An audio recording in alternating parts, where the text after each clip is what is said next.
Virtual. Agora vocês são meus alunos virtuais.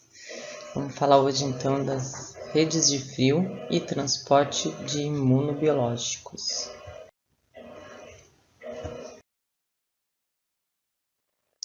Então, o que é essa rede de frios? Gente, como eu já tinha dito, as vacinas, elas têm todo um processo, específico, já que muitas delas são vírus vivos, inativos, então o transporte, o armazenamento, o condicionamento dessas vacinas é muito importante para a eficácia dessas vacinas. Muito importante não, super importante. Então existe toda uma rede, uma cadeia, uma preocupação referente a esses imunobiológicos. Então, esse programa é também do Programa Nacional de Imunização e elas devem manter a condição adequada de refrigeração desde o laboratório produtor até o momento em que a vacina ela é administrada. Não só esse armazenamento, essa conservação, também a manipulação e a distribuição de todos esses imunobiológicos. O objetivo final dessa rede é assegurar que todos esses imunobiológicos mantenham as suas características iniciais, ou seja, elas têm que, da maneira em que elas são finalizadas no laboratório e conservadas, elas têm que chegar ao final, que seria nas unidades de saúde ou no local de administração desse imunobiológico, para que tenha uma validade de imunidade. Então, haja em vista que são produtos termolábeis, que são, que se deteriorizam depois de determinado tempo, quando exposto à variação de temperatura inadequada à sua conservação. Porque o calor, ele acelera a inativação dos componentes imunogênicos. Então, o que é necessário para manter essa vacina, esse imunobiológico constantemente refrigerado?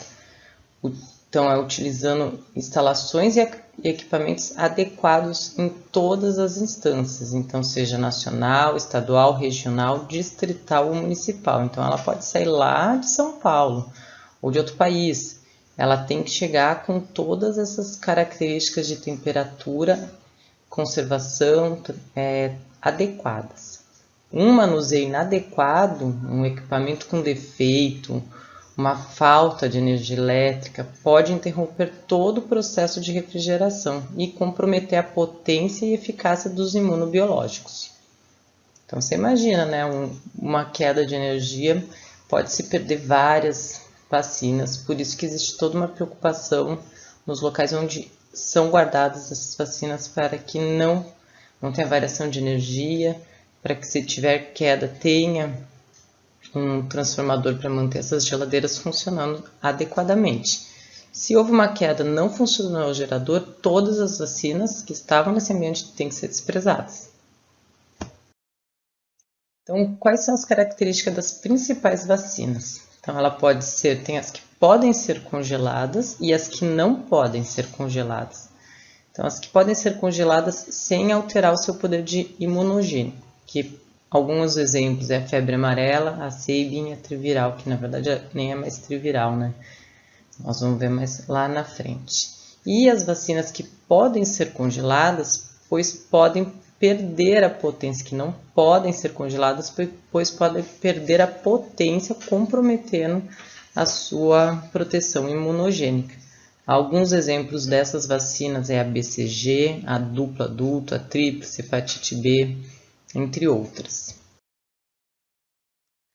Conceito e princípios. Então, o que é refrigeração? É o processo de reduzir a temperatura de uma substância ou de um espaço determinado, onde haja necessidade de se manter uma temperatura mais baixa que o do ambiente que o cerca. Tá? Isso é mais um conceito para que vocês entendam a importância.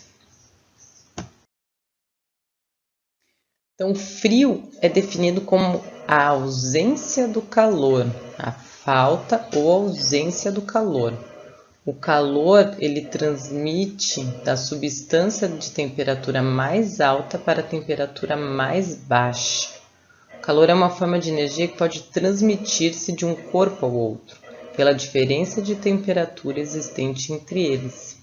Então, quando duas substâncias em temperaturas diferentes estão em contato, com tendência para que as temperaturas sejam igualadas, né? Que nem vocês já devem ter ouvido falar, ver em filme, né? Que a pessoa está muito gelada, outro vai lá, deita na outra pessoa e encosta o corpo, porque o teu calor ele vai passar para outra pessoa e vai se igualar.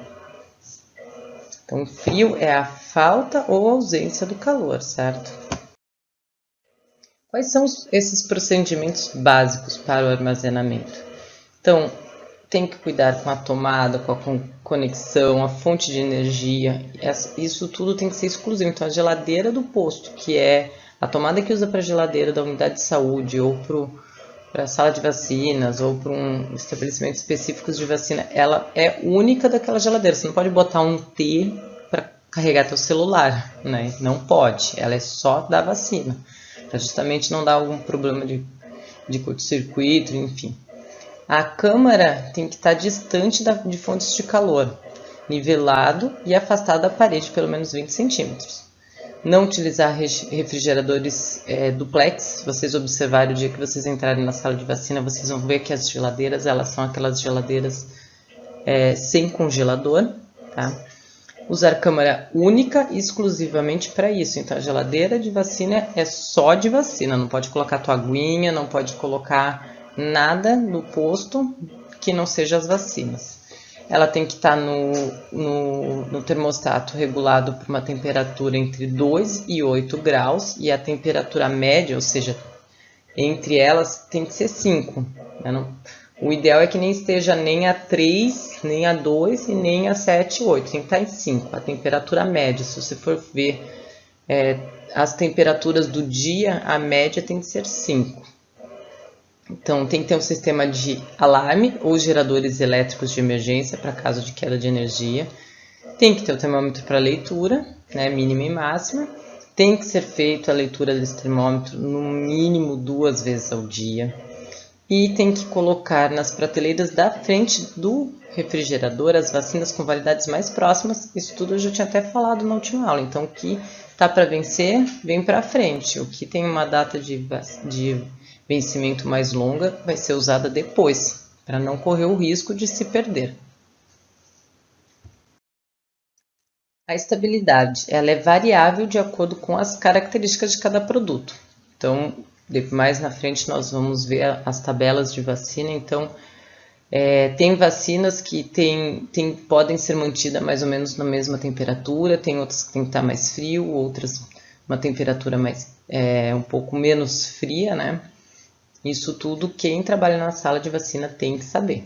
Então, as vacinas de vírus vivos atenuados, mais sensíveis ao calor e à luz. Então, elas geralmente estão numa temperatura mais fria. Vacinas que contêm derivado de alumínio, toxoides, vacinas subunitárias ou mortas toleram mais o calor, mas o congelamento pode afetar essas vacinas.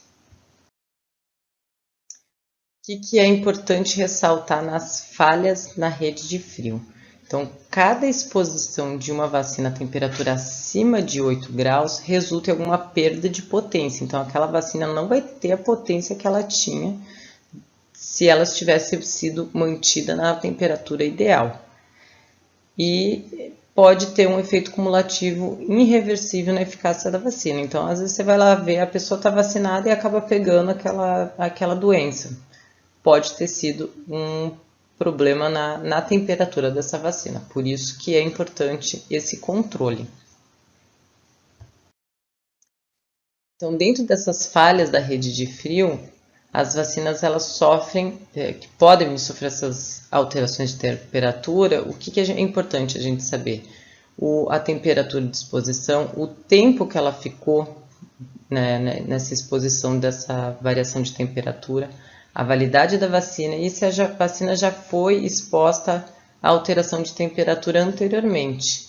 Então, existe um rastreio dessas vacinas com qualquer intercorrência que ocorreu. E no transporte desse imunobiológico, ele é fundamental, né, para essa rede de frio. Então, deve-se assegurar que em todo o itinerário, ou seja, todo o caminho dessa vacina, da fábrica até o produtor final, as normas de armazenamento sejam mantidas desde o acondicionamento até o destino final. As vacinas, geralmente, as vacinas que são usadas durante o dia, elas ficam em caixas térmicas. Então, elas são também utilizadas para transporte de imunobiológicos do laboratório produtor até a pessoa que irá receber a dose da vacina, passando por diversos níveis. Elas também são utilizadas em nível local para vacinação de rotina, que é isso que eu te falei, a vacina que vai ser usada no dia, ela fica num isopor ou numa caixa térmica. Prepare-se a caixa com cuidado para manter a temperatura entre 2 e 8 graus. Essa caixa também tem que ter um termômetro, tá? E também tem que estar aferindo-se, controlando essa temperatura. E são produzidas com material térmico, né? Essas caixas térmicas.